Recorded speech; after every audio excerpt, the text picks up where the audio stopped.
Good afternoon. I call the meeting of the Park Advisory Board into session. We're going to start today with some remarks from our director, Chad Dyson. Do you want to do roll first? Oh, roll call. Let's do that. We'll do roll call first. Sorry. We're official. Thank you. Moving on. Quainer, Here. Lamech, Here. McBride, absent, Peterson, Here. Schertz, here. Spratt, here. Thomas, absent, Trees, here, and Woods, absent. We have a quorum, Ms. Thank you. Chair. Thank you very much. Let's now start with some remarks from our director, Chad Dyson.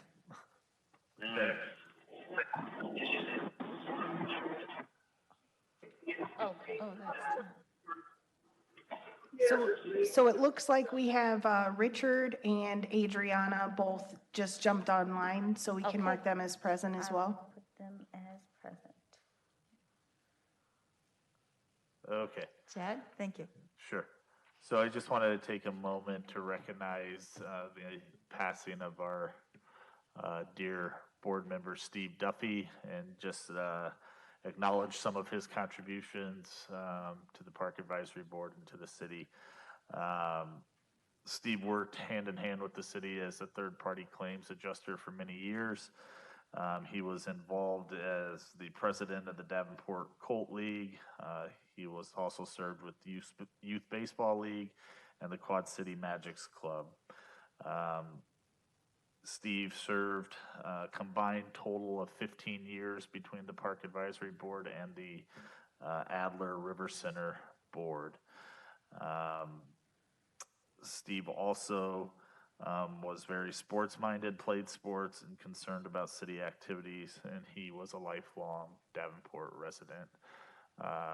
Steve passed away on the 18th of February, and at this time I think it'd be just to give a moment of silence in honor of Steve Duffy.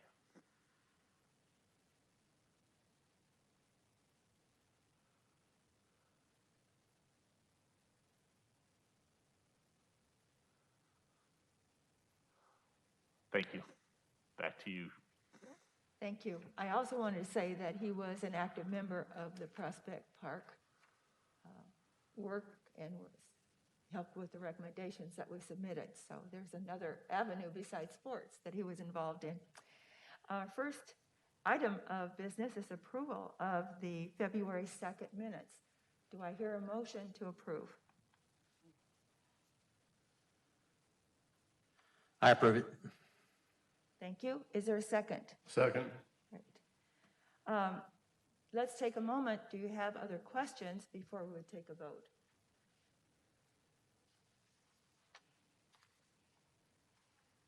I had one comment. Can you update on how the first reading of the tobacco-free parks went, and when will the second reading occur? It happened? Sure, that was actually part of my director's report, Oh, but never mind. I'll be happy to cover it now. Actually, we're on to the third reading is part of the committee of the whole agenda for tomorrow night, and that'll be the third and final reading. The first two readings went pretty seamlessly. I think there was only one comment or question, and that was from Alderman Dorman, who sponsored it to the council agenda, and he just thanked staff and the Park Advisory Board for their efforts in bringing it to council. So I don't foresee any hiccups. I do know that Alderman Jobgen, I believe, plans on offering an amendment at this final reading tomorrow night, and that would exempt the course of play on golf courses from being tobacco-free. So, which is consistent with the Iowa Smoke-Free Air Act and consistent with Scott County's practices as well. So barring that, it should go through tomorrow night and be enacted as an ordinance change. Thanks for that additional information. Other questions or comments? Are we ready for a vote? All those approving the motion to accept the February minutes signify with a yay. Yay. Yay. Those opposed, thank you. Nay. The motion has been approved. Do we have individuals with public comment? Hearing none, we have two new business items. The first is the Historic Preservation Commission resolution. And I'm going to again turn that over to Chad. There is, if you looked in your packet, a memorandum dated 2/26, and it is the resolution topic with his remarks. Chad? So, yeah, my memo's included in the packet, but just a little bit further background on this. This was initially intended to be, I think, part of the Prospect Terrace Subcommittee recommendations. Diane Franken, who was part of that subcommittee, is also a member of the Historic Preservation Board, so she offered this resolution. It basically just states that anytime the Parks Department looks to modify or change or make improvements to any of our historical parks, that we consider the historical significance and time of the park in making those changes. It's a recommendation. There's really no authority or anything that mandates, just simply a recommendation to us. And then I included also in the packet the 2005 agreement between the Parks Department and the Historic Preservation. That has actually more concrete details and, I would say, teeth to things we do with our historic landmark parks. I've been in discussion with Laura Berkeley, who is the staff liaison from the Planning Department that works with the Historic Preservation Commission. And she's recommending that we probably look at that 2005 agreement and update it because it's been so long. So that will be coming down probably in future months for you guys to review and look at. We may even schedule a joint meeting between the two boards to discuss and just have conversations. So part of the reason this current resolution is coming to you now is it sort of got lost in the shuffle with Historic Preservation. Their chair, John Free, unfortunately passed away several months ago, and it's sort of in the middle of all of this, and it never got signed, and it got sort of lost in their transition. So that's why it never made it to you guys as part of the Prospect Terrace Park subcommittee recommendations. But just like the River West planning process that we brought to you last month, this is just merely a motion to acknowledge that this resolution was presented to you guys. So that's the action we need on this. I want to add, I talked with Chad about this. I chaired the Prospect Park Terrace Subcommittee, which Chad mentioned in his remarks. And it was July 8th that Diane brought the resolution with the results of the commission's actions to our meeting. And as Chad said, you know, the official resolution, we had said that we would bring it to the August 4th advisory meeting, and what did get approved was the acceptance of the Prospect Park Terrace recommendations. And in that, just to make sure, if you go back and have that piece of information, one of the items that recognized the contribution of the resolution states that Resolution 2020-01 passed unanimously by the Historic Preservation Commission encourages the preservation of historic character when making changes to historic parks and should be adopted in this restoration. So it is one of those things that is there subtly, but we didn't have the official document, so we want to make sure that happens. So do I have a motion to accept the recommendations of Chad? I move to acknowledge the receipt of this resolution. Thank you. Is there a second? I second it. Comments before we vote? Action? Jerry? Yes. I read through that, and I'm not quite sure if I totally understand. The historical part is where all of those things are, those certain things that are in there in that particular individual park, that not to be moved, but it doesn't really necessarily take the whole park area in that structure. Does that make sense to me, or am I saying that wrong? I think it makes sense. So essentially, as this, and I'll use Prospect Terrace as the example because that's what sort of drove this, right?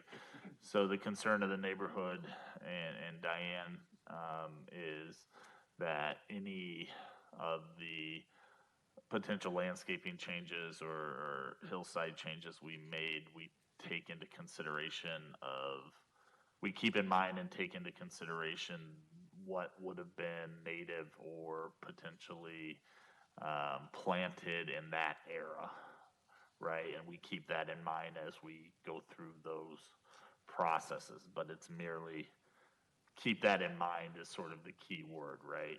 It doesn't tie us to having to do that. They're Okay, just, that's they want to just say basically, please consider the historical significance of the time of when the park was, or dedicated the historical time. I don't know if I'm saying that right. I just Taken from its original application for historical designation, and so. I just wanted to make sure that it didn't put us to the point where we couldn't do anything. No, it And, doesn't. and I kind of read that in there when I read that, but I still wanted to verify that. Yeah, the latter agreement, the 2005, has some stipulations that hold us to, and they're primarily in regards to anything structural. So if there's a building or benches, playground, shelters, anything like that, that if we change or modify, we need to take that to historic preservation for their comment and approval. But in general, even the 2005 agreement doesn't have anything dictating landscaping changes or trees or anything like that. So, yeah. Other questions? Are ready for a vote? Those accepting, we will do it by roll call, correct? Okay, we can yay and nay it, that's wonderful. Yeah, okay. Those approving the,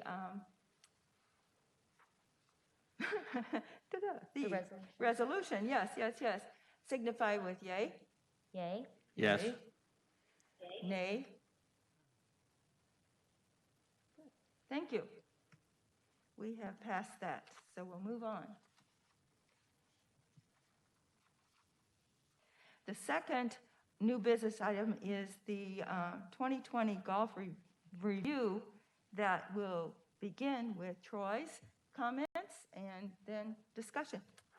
Yeah, I'm going to chime in real quick just to Okay. introduce it. So every year we're asked to give sort of a summary of the golf operations, and so we felt heading into the season coming up here would be a good time to review the last calendar year. And the one thing to note is, and I think I've mentioned this before, although the pandemic played significant role in curtailing our other services this past year. One area that seemed to stand out and do well is golf. So this is going to be a pretty positive report, I'm happy to announce, from a fiscal and a round standpoint. So with that, I will turn it over to Troy to walk you through the numbers and answer any questions you may have. Thank you. I'm Troy, the Superintendent of Revenue Facilities, which golf is under. And this is a tabulation of the POS report of all the revenues that came in last year. We do this even though the city calculates on a fiscal year, we calculate the season for references like this, and then we also pay out some of our royalties to the Golf Pro contract based on how the season went versus how the fiscal year went. It is an advantage being a fiscal year because it breaks up a bad year, a bad season, like a bad weather season or something, into two different funding cycles. So, but last season, obviously, like Chad said, it was had a lot of gains, with really the only losses being in concessions and the pros' personal merchandise, because there wasn't anybody allowed in the pro shops. We did allow them to welcome people in to shop based on their, based on if somebody asked or stuff like that, but there wasn't regular traffic through the pro shops this year. So this was basically all window service. And I'll kind of start at the top, and I'll kind of just highlight. I have a few highlights going from the top, and it compares the last 4 seasons the last 5 seasons from 2016 on. If you look across the numbers, the golf rounds were at EMICE is the top column, or is the top section. They had the best rounds of the last 3 years, and their only big loss was in concessions due to the restaurant not being open and what they could handle serving out the door. We were only serving bottled drinks and packaged candy bars. That's all we ever served all year at any of the golf courses. So there's that top box is the EMICE numbers.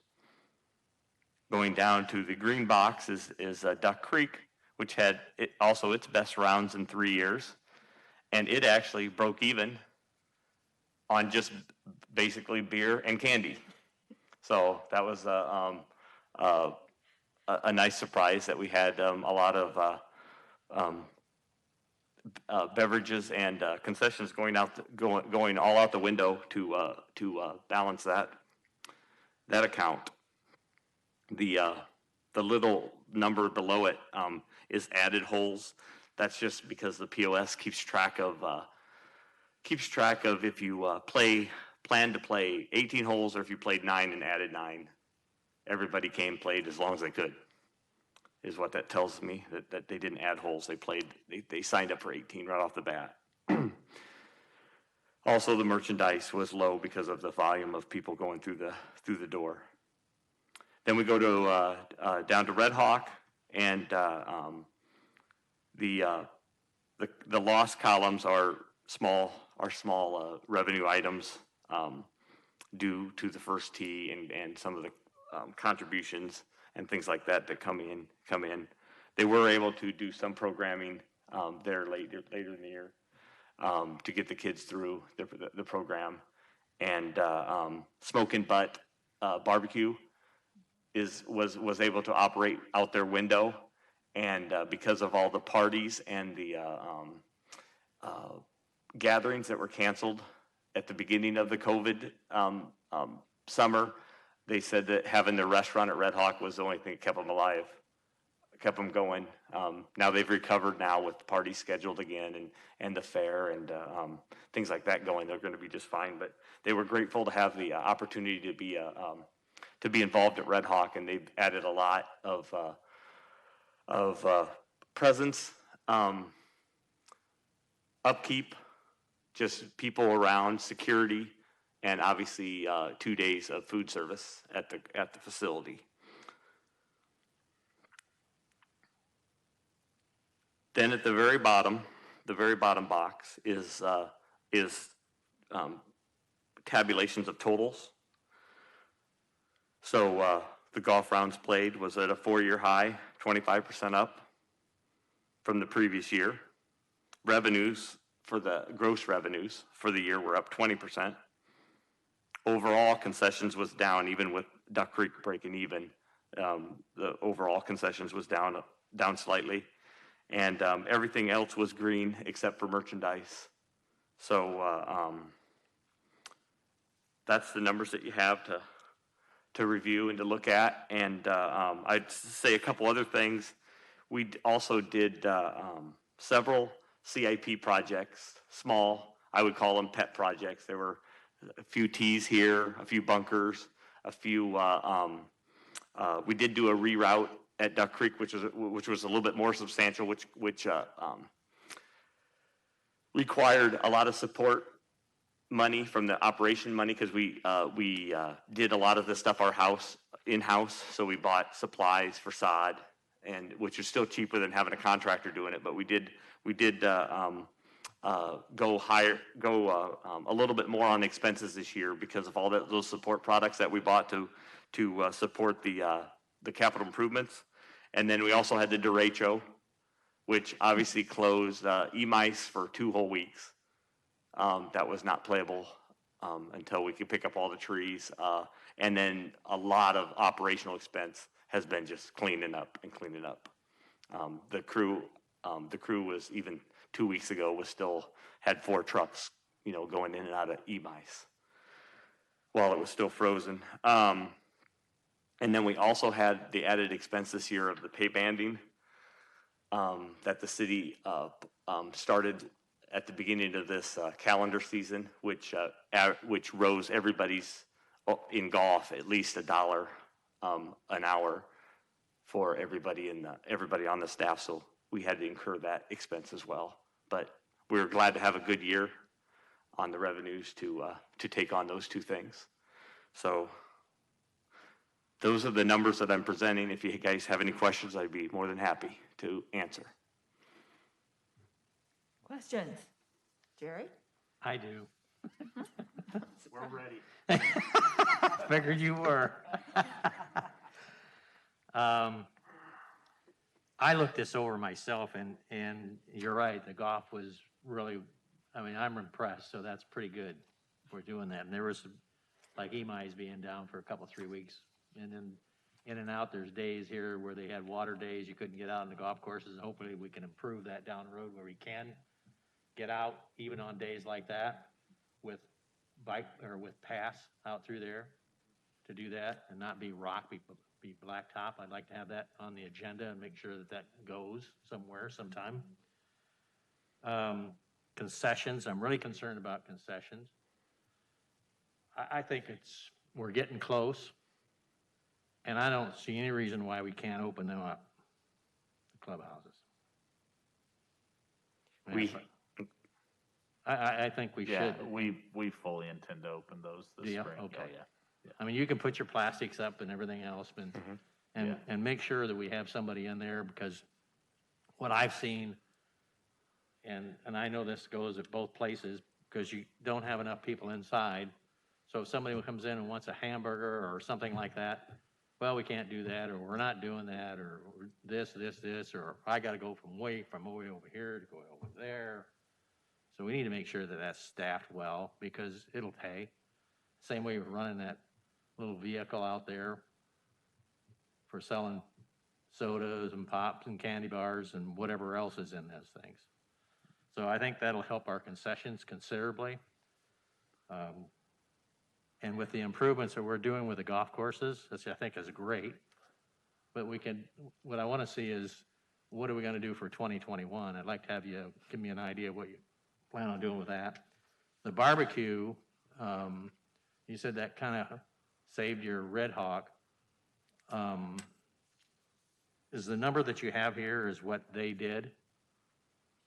No, that was that's what our concessions would have been. When I said saved, it saved them. Having the restaurant, being a catering business, when all the catering parties got closed, they had the restaurant to serve out the window. That was a big part of their success and their sustainment to still be a business today. They always supplement our food service at Red Hawk. So there was hot food available at Red Hawk, just Okay. going to a different window. Okay. So it's still feasible for them to be there then? Obviously? Yeah, they operated, Okay. Well, I knew that they did. yeah, And we get revenue from that, am I correct? correct. Yes, we get rent, and we also pass through our beverages. So actually, the beverage service is our product. Do you know what the number is on that? I do on a different report that I can send to you. If you Rent- would, I'd like to see just what they do. Yeah, rent equates to about 10,000 annually. So does that particular amount, does that stay in the golf courses or does that go in the general fund? No, it stays in the golf fund. Okay. I'm just trying to regurgitate all the money back into the golf courses so we can improve. Yeah, no funds brought in by the golf courses ever go out to the general fund. Okay. Everything stays in the golf fund. Okay. That's what I've got. And you're doing a good job. One other question, I guess, is tell me what you're planning on doing this year for the golf courses.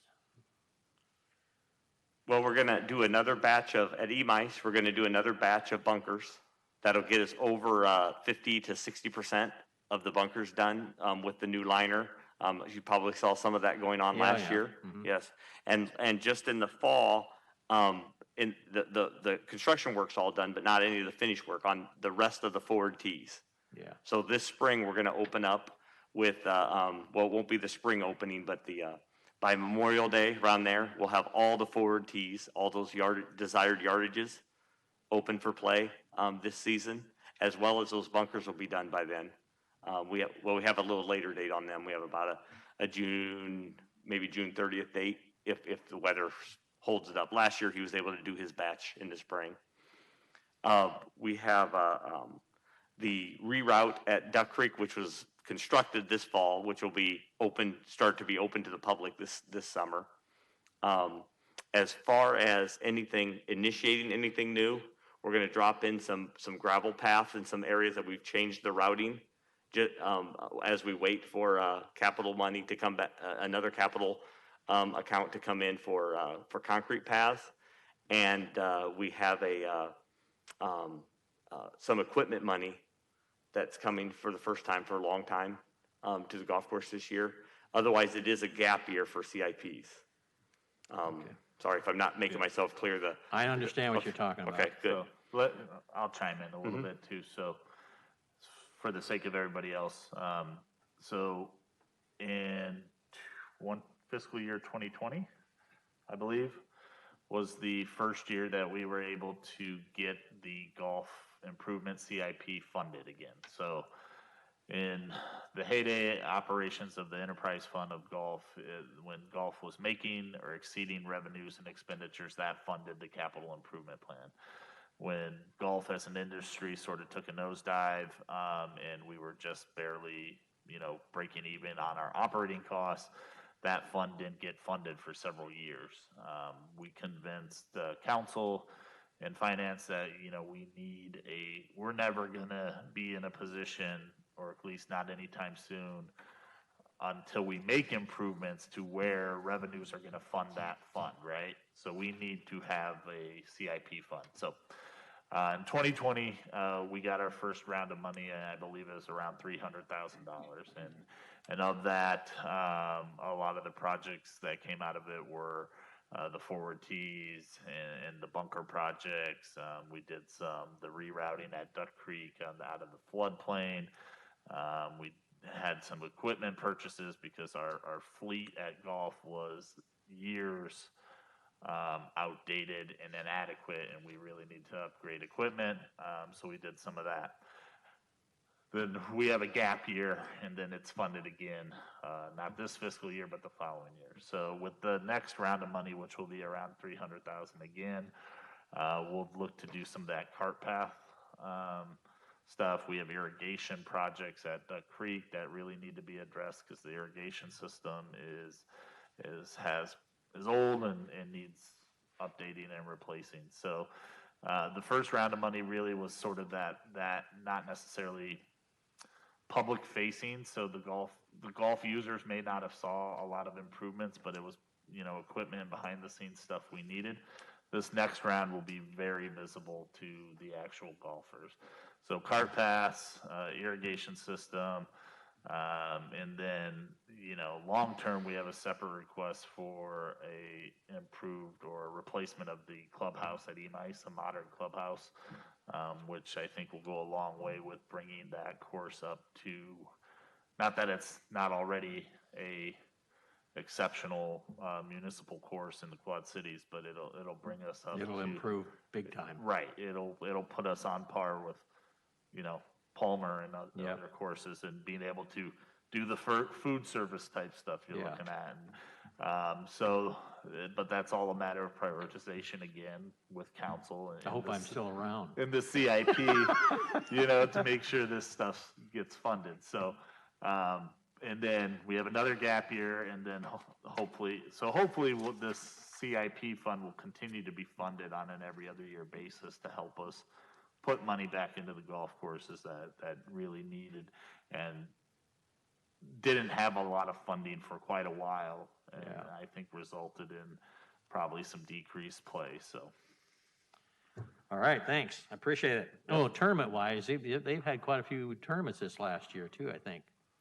We were able to, later in the year, we did organized a couple really nice outings and tournaments that got Smoke and Butt involved in catering to them. Mm-hmm. And it was a very good success. It was a very refreshing year to be in the golf business. And let me add that, well put, Director, I get a little caught up in the technicalities of questions sometimes, is this year with the gap, though, we're going to concentrate on satisfying the new customers that we got that came in this year, and tuning up those improvements that we made last year with the fine grasses and the concession services and like just the overall quality of the golf courses. Tune things up to keep them here and keep them playing golf in Davenport, and hopefully ride this success into many more years. It's getting better all the time, so I appreciate what you do. Thanks. Well, thank you for your comments, sir. I think we all learned a lot more just from your questions, Jerry, so thank you. Shall we move on to staff reports? sure. Yeah, thank you. There's a sure. Got it. Director's report. Yeah, a couple things of note. The next Thursday at 7 p.m., we will have the virtual town hall public meeting to launch the public engagement portion of the Parks Master Plan. So that meeting will be led by our consultant team with Confluence. So we are probably within the next day or so, we'll have information pushed out on our social media with the link and how people can participate with that. I would encourage all of you, if you have a free evening on the 11th at 7 o'clock, to log on and be part of that process. And it'll also give you sort of an update on the first phase of the master plan, which was the assessment phase as well. Next month, we will have the Park Development Fund's final slate on your agenda for approval. Thank you, everyone who took part in the rating exercise. We are waiting on council's ratings. They have until Friday the 5th to submit all their surveys. And then we will have that final slate for your guys' approval at the April meeting. And then lastly, I was going to mention the tobacco ordinance, and we covered that. Unless you have any other questions, I'll turn it over to staff. Jerry has a question. I have one question for the improvements, and this is on Credit Island, on bathrooms. Where are we at with that?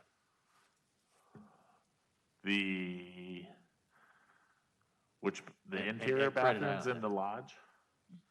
No, the other one. Is that workable or not? As part of the park development Yeah, plan? yeah. Is that usable? Yeah, So it's not an issue? no. Oh, I was told that there was a problem with it, and that was the reason why I brought it up. Okay. No. So we're okay then? Yeah. All right, thanks. As far as I know. And I'm looking at Betsy and she's, yeah. Okay.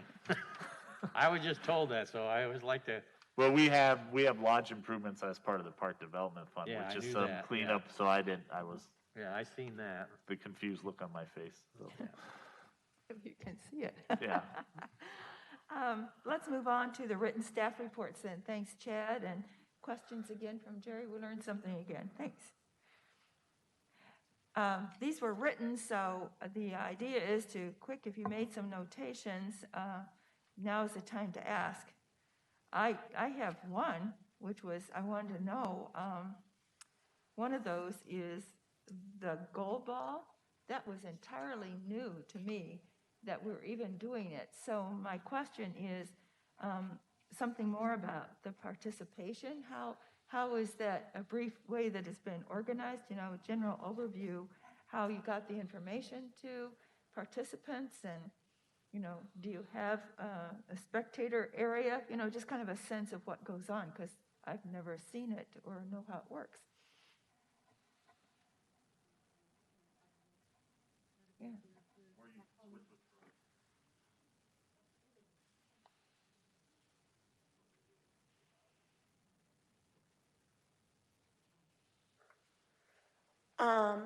Honestly, it was news to me. I didn't know we were working on it, and I'm still thinking it's not very well attended yet. But we do have an AmeriCorps specifically working on programs like this.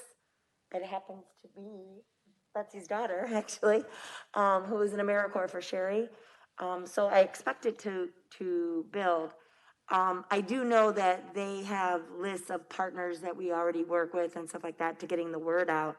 And due to the size and the nature of that population being very reluctant to do anything, I would say right now, definitely not spectators. But I can definitely get more information and report on that next month. I think it'd be great. It sounds It like sounds a very cool. I really agree. awesome opportunity, and what better place than in the gym at Roosevelt? It Yep. seems like an ideal spot because you've got this wonderful facility that has a sound surface and good walls, and I assume the sound would be really awesome when they're so pretty exciting in my opinion. Yep. Other questions for staff? Richard submitted a question following up with Troy on Cosmic Golf.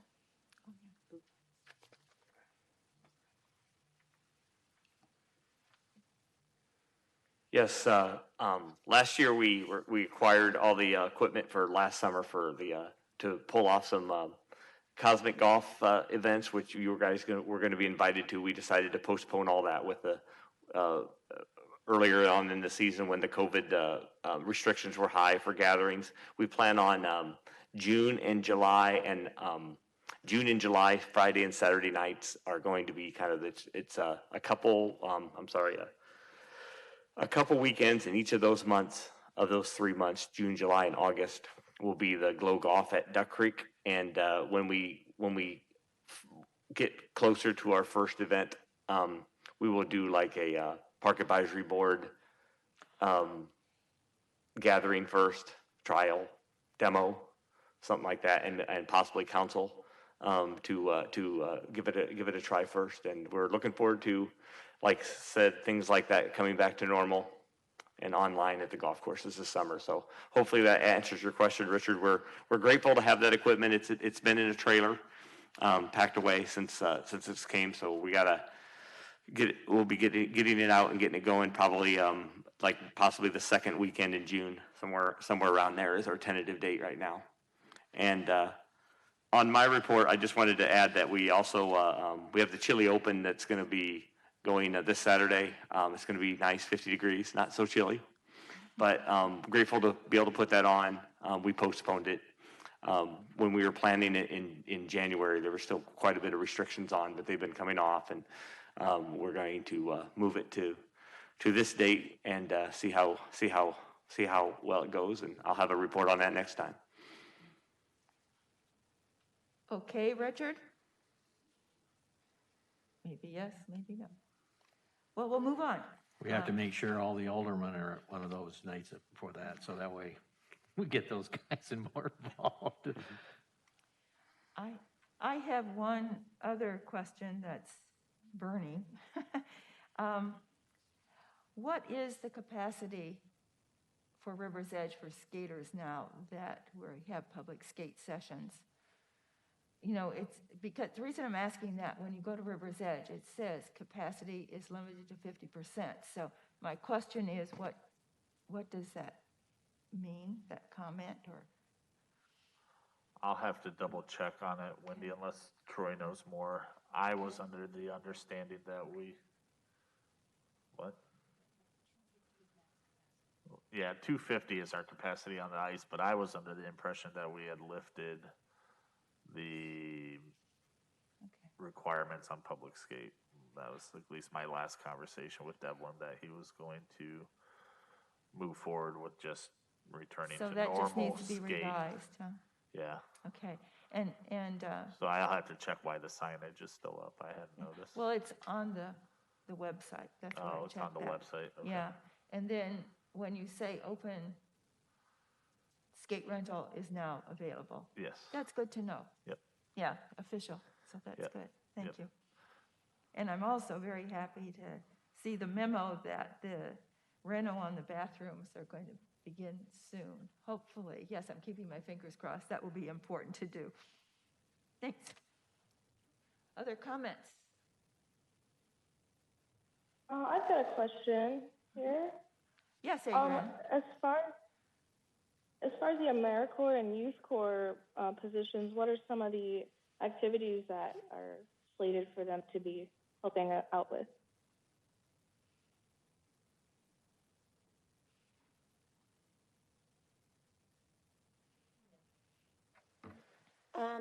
Basically, for the summer positions, the adult ones work with all of the sites that are already partners, Big Brothers Big Sisters, the school district helping with summer programs, our park departments.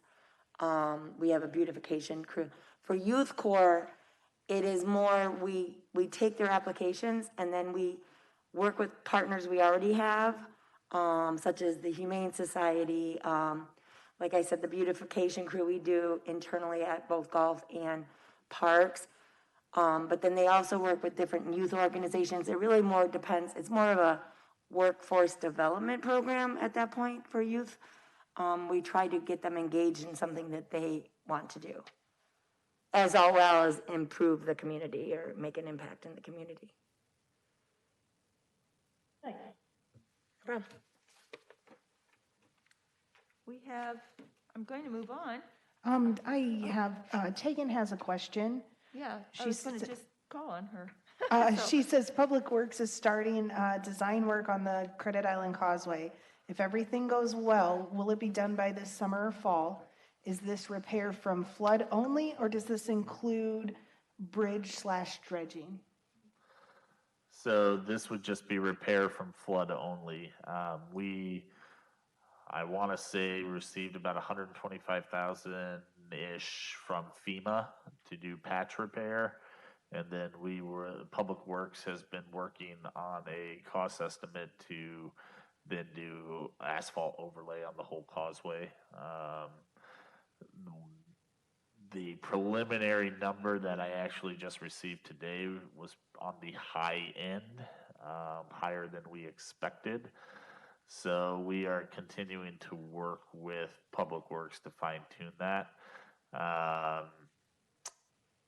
If all goes to plan, as you said, yes, the goal would be to start that project as soon as weather breaks and be done as soon as we can, probably by late spring, early summer. Is there any way to raise that a little bit? Or I asked, so what and this is just me being a naive parks director and not a civil engineer by any means. I said, because the plan, what I believe, is to put a two-inch overlay. I said, can we make it 18 inches? I don't think it was received well. So no, I mean, the short answer at this point with the repair is just to put a 2-inch overlay over the. Well, I was patchwork. thinking maybe, raise the dirt higher and then put rock on the sides and then put blacktop on it. Yeah, I mean, I think that is probably a much more long-term viable, I think, solution than the bridge, because the bridge is, as we know, is Yeah. several $1 million project, and the likelihood of that being funded is unless we get significant grants of some sort to help with that.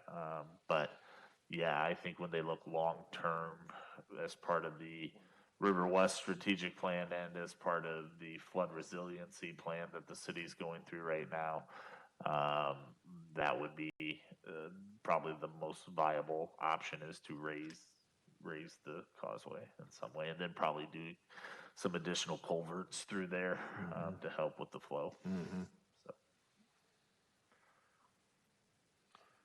I have one more question on the Credit Island, and it's just a comment. We did such a great job as far as Christmas lights in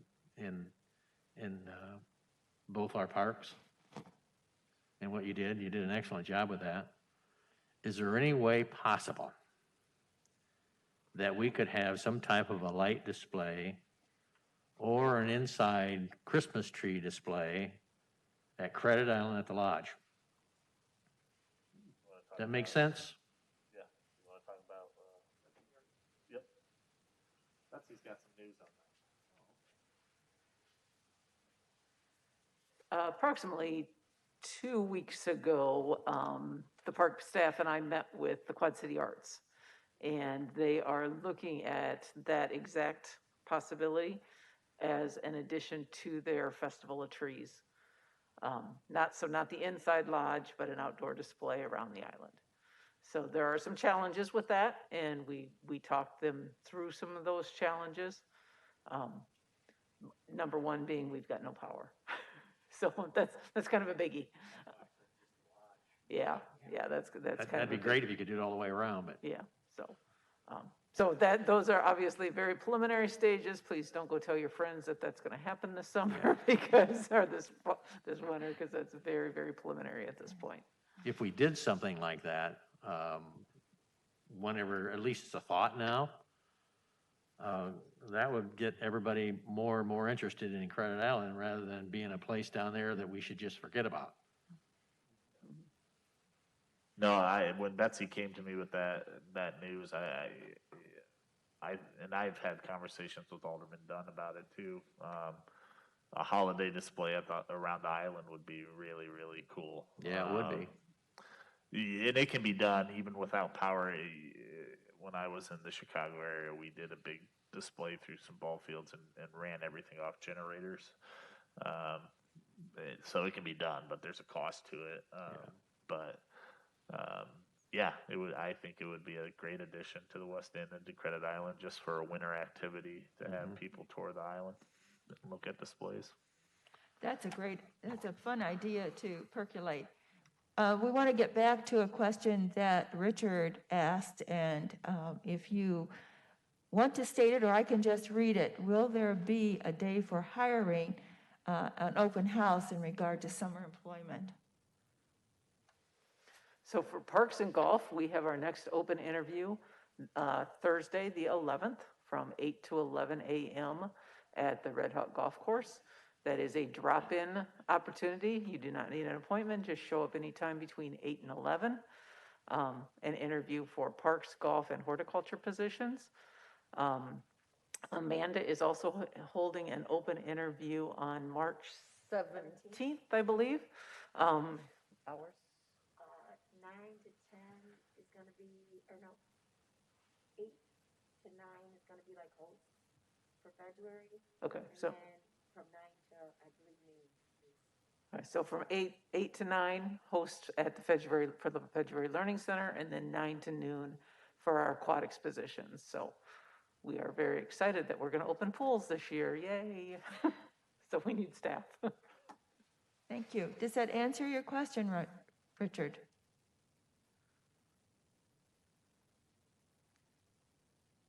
Good. I guess so. We haven't heard from Richard. The last staff report includes Main Street Landing Task Force update and Riverfront Improvement Commission update. Tegan, you want to share that with us? Hi, everybody. Right, so the Main Street Landing, I have not heard any updates on since we went on an indefinite hiatus, maybe last March or late last spring, just with COVID. The funding, I suppose, is not readily available, and I have not heard any updates for a while on that project. For Riverfront Improvement Commission, the only note that I took to share with this group was, again, they're focusing a lot, after the flooding 2 years ago and then COVID, a lot of time and energy on this Riverfront refresh programming this summer. And one of the things I took down is that on April 17th, they're planning a Riverfront Beautification Day. There'll be different volunteer projects that people can get involved in. So if you're available, I don't have a lot of details yet on what those opportunities might be, but I did have the date is April 17th. In addition to that, they're working on some more programming on the Flex Lot, which I learned is now called Quinlan Court. Maybe doing some movies down there or doing like a Mercado on the Mississippi, having food trucks, that sort of stuff this summer. So I'll keep you updated. Thank you very much. Other comments? This is what's happening to me. We've asked some good questions, and a lot of it are questions that would be appropriate for advisory time as well. So what I'm going to say is I noted things like the Quad City Arts, the application or interview process. Is there something else in advisory time that we need to address at this time?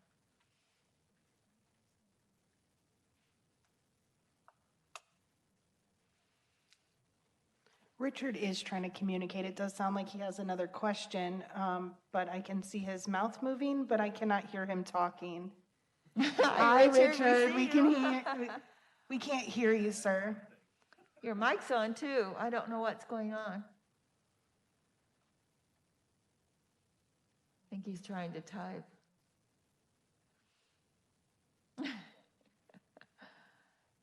Can he text it you, maybe? While we wait on Richard, we just got a quick update from Ryan Devlin. So we still are at 50% capacity on public skates with masks required. So that's 125 on the ice. Thank you. Can he text to us? In the meantime, I did have a question. Where exactly is the Flex Lot or Quinley Court? I'm not familiar with it by those names. Yeah, So, sure. Go ahead, Chad. all yours, Tegan. Go ahead. If you're familiar with River Drive, the front street. We can hear you now, Richard. It's right across the street from that building. Sorry, there's a lot of feedback. I can't hear you. Okay, should be clear now. Familiar with River Drive. It's right across the street from the front street and Stompbox Brewing businesses on the riverside.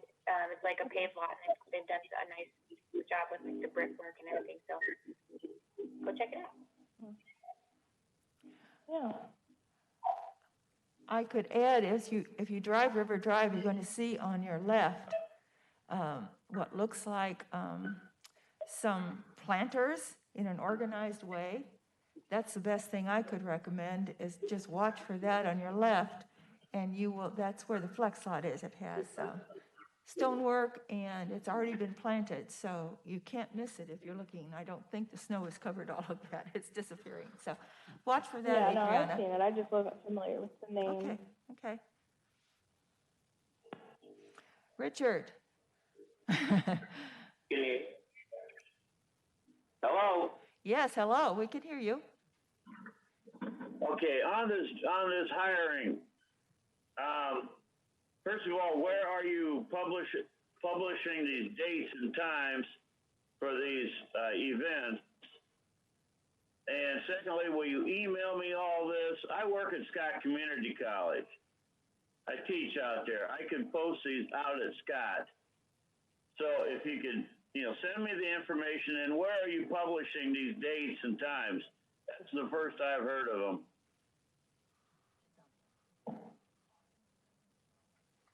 Richard, when you apply for the job, the interview dates are published at the bottom, and you check a box that you read it, so you know about the open interviews.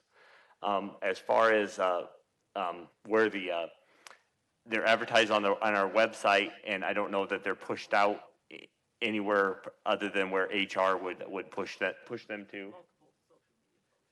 Multiple social media posts, which our city HR sends all the job positions. So I'm sure they're getting pushed out to those sources as well. Well, I'm thinking of community organizations, that might have a lot of people that could use a job this summer.